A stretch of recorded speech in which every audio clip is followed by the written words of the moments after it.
se ebano amamre amane ene nananom enhyehyeye a wojae edeto homa enchirima edea na asanteman edamufua ne nyina ene se enrada wo Manhyia ahemfie mu no otumfo Osei tutu a otoso mienu asanteman nyina ewura one nananom atena nkonwa wo Kumasi mekire amanhene ahodo a wo Kumasi no won nyina ahia mu ewo Manhyia ahemfie enrada na wode Akwasidae a etoso mienu ewo afie mu no ehyehye so na enye asem ketwa kra na dwumadie yi no sede yenim no wo akamfo enamu mu no adaduanan biara mu no nananom etena se ehye saafen eye Akwasidae na afi ne de etoso mienu yi wo Manhyia yi no de edom ekukudam enintinim ne emintima wo ewiase afana nyina English abrochiman mu ene oman yi mu nso aban mu adwumayefo ne aban mu asoafo hodo no a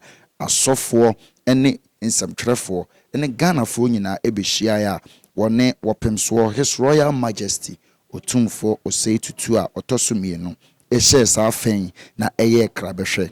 sede amamre ekwan so etie no nananom etenase na wona wababesom ye nyina nso aba na wabechia nananom pepepe ewo amamre ekwan so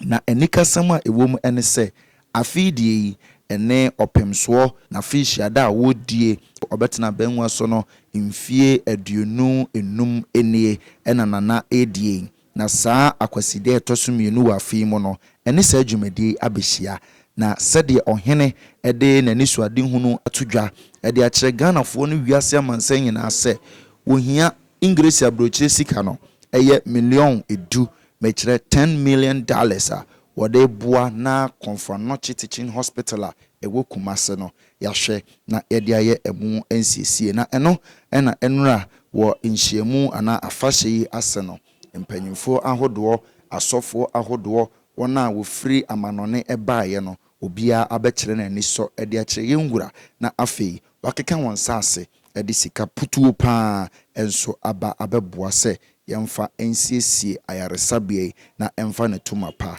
emfa